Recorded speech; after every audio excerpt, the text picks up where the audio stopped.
तो हम आप लोगों को बजरंग बली का एक गीत सुना रहे हैं भजन।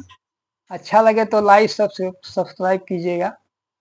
अरे सरनिया में हो, सरनिया में हो, सरनिया में मनवा लागल हनुमान के सरनिया में, मनवा लागल हनुमान के सरनिया में।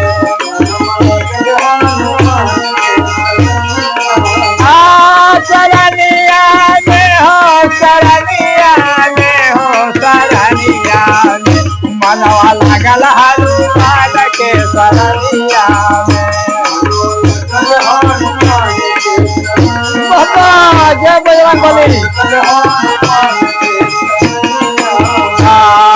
भोले के रुद्र से भइल जनमावा, भोले के रुद्र से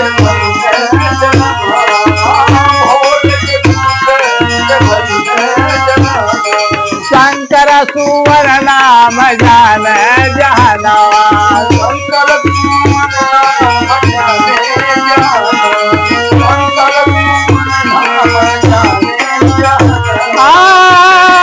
सूरज के निकला गरनिया में हो, गरनिया में मनवा लागल हनुमान के सरनिया में, मनवा लागल हनुमान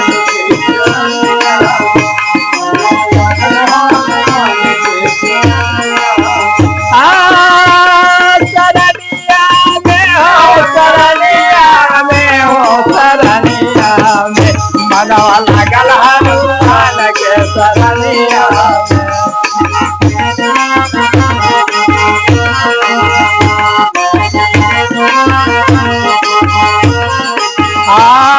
लेने सिया सुध लंका में जाई,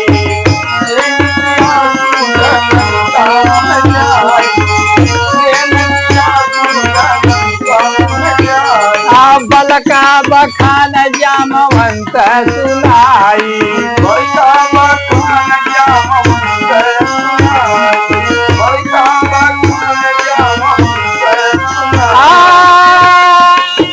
गैला छोरा बदनिया में हो, बदनिया में मनवा लागल हनुमान के सरनिया में,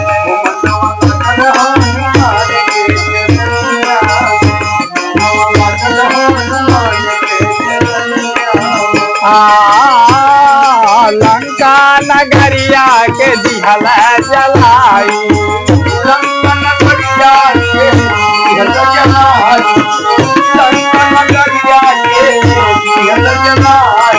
लंका के असुरों को मार गिराई, लंका के असुरों को मार गिराई, लंका के असुरों को मार गिराई।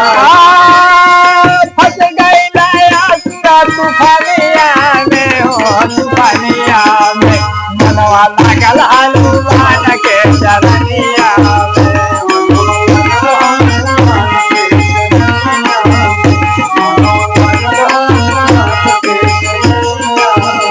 आए आए हनुमान सब बतिया बचाए, आए हनुमान सब बतिया